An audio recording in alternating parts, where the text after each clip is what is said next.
Welcome to Proclaim, a presentation of the Catholic Diocese of Alexandria. Join us as we journey together through the Scriptures revealed to us by God. Welcome to Proclaim.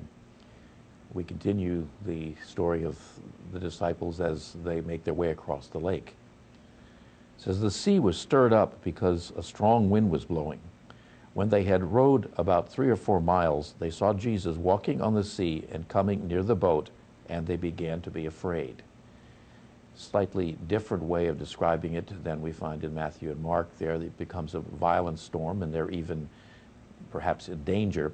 Here it simply says that it was a difficult job for them to continue that journey. Also, the very simple detail of rowing 3 or 4 miles does suggest that the author would have been at least generally pretty familiar with that geography and the nature of that lake, which was quite large. And so to cross it under ideal conditions was a challenge in itself, certainly under a storm which can erupt on that particular lake very easily and very quickly and very violently. But it sets the scene. And interestingly, that as the other Gospels talk about, they thought it was a ghost and began to cry out. Here they simply see him walking on the water coming toward them. However, for John, it's going to be the source of another revelation, something that is going to truly address the fear that we're told that they have.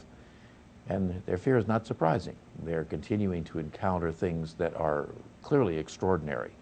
And yet, one of the key themes that we find is not to be afraid. This program was brought to you by the Knights of Columbus Councils.